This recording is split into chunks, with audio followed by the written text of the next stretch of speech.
Today we're going to be diving into Jonah. And Jonah, you probably all know the story. He's the one who got called to go to Nineveh, decided to run the other way. He went to Tarshish.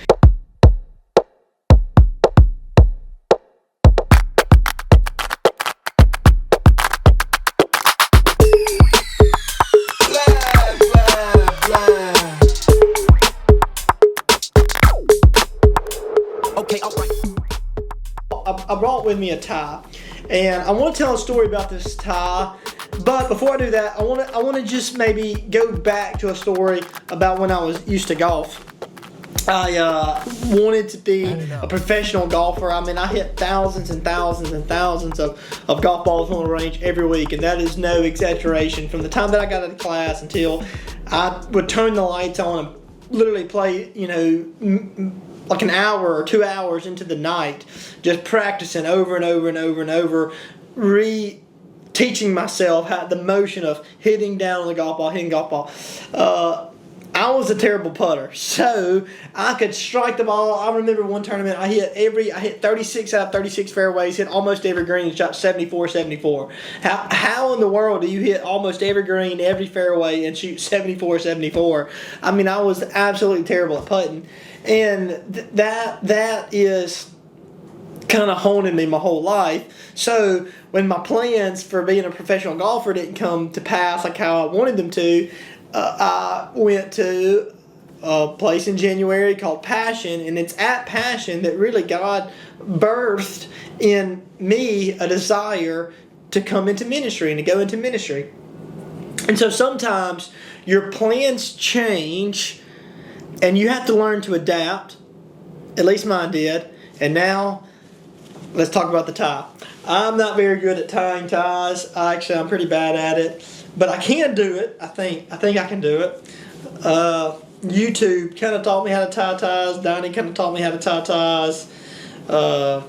Just kind of one of those things where I guess you just practice it long enough and you eventually get decent at it.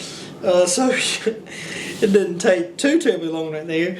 And there we go. I don't know how that looks. Probably pretty bad, but I can tie. Now, if you're watching this, you're probably thinking to yourself, Drake, you literally never wear ties. Why, if you can tie them and you have them, why don't you wear them? Most pastors wear ties. Why don't you?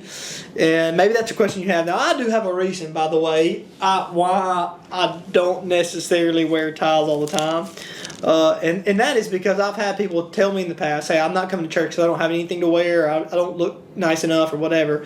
And I don't want that to ever be an excuse that somebody says, I'm not going to go learn and come into the house of God because I don't have the appropriate clothes. So to me, I try to dress down so that people's expectations, where they feel like they can dress down if they need to as well. So that's the reason, and I know that's maybe a stupid reason, and fair enough, but generally, people's expectations of pastors are that you wear ties, you have suits. And I have had people get visibly, I guess is the right word, visibly, maybe, I don't know, mad at me and yell at me like, Drake, you're supposed to wear a tie, and call me, and hey, you need a tie, you ought not be wearing a sweatshirt and preaching, and it's fair. I mean, everybody has their own opinion, and they're entitled to it, and that's fine. If they share it with me, that's okay. But I will say, because I haven't met an expectations that they have had,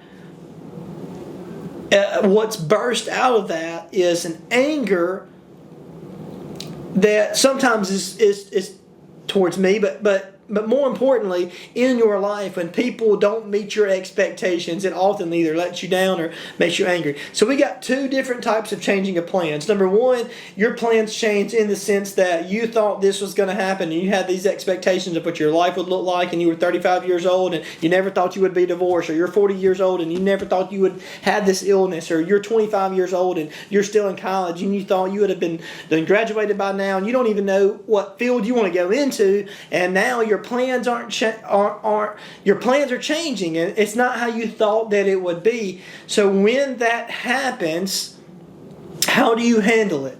Or when your expectations, like with my tie, of somebody doesn't meet what you originally thought, how do you handle yourself in those moments? In steps Jonah, in chapter 4, after he preaches to the people of Nineveh, it says and I know what it says. I'm going to try to find it, and if I can't find it, then we'll just kind of go from there. But it says this. Maybe we'll cut this. Maybe we won't. All right, come on, let's find Jonah. Here we are. Jonah chapter 4. It says this.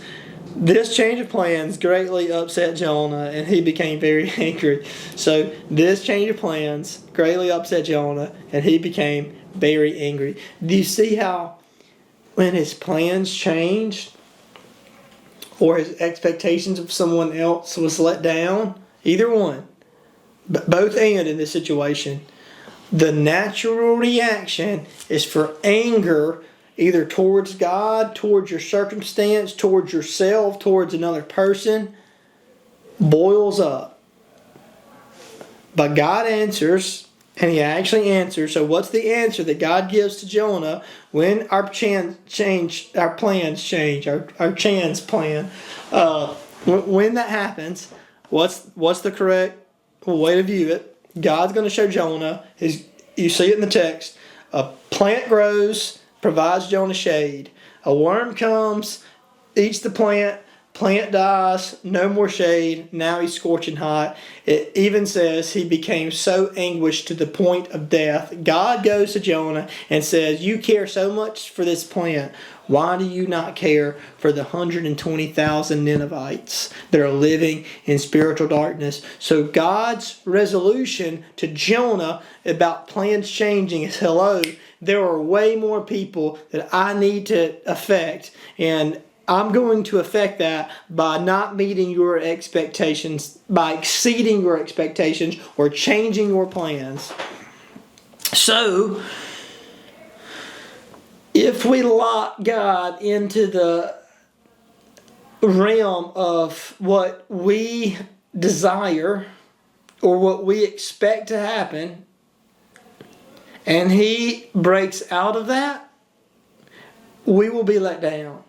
And I'm not saying don't have plans, don't expect, don't dream. I'm not saying any of that. What I am saying is give God room to be God. And when your plans change, when you're 18 years old trying to be a pro golfer and you tear your ACL, that's what happened to me. Give God room to work, to move, not to question Him. Say, okay, here you go, God. This is in your hands. And that He knows that He's going to call people from spiritual darkness into spiritual life. And oftentimes, not every time, but oftentimes that happens because of a change of plans. We see it in Jonah. We see it all throughout the New Testament, in Paul's writings, in the book of Acts. We see it from Genesis to Revelation. God changing people's plans so that people come to know Him. It happens all the time. It's going to happen in your life. So whether that's expectations of somebody else, or whether that is a plan that didn't turn out the way you thought, my plea to you is keep your eyes on God, keep your faith and your trust in Him. But that's all I have for you today. Tomorrow, we're actually going to be in Nahum, and we're going to pick up with the story of Nineveh. And I'll see y'all tomorrow. And until then, peace.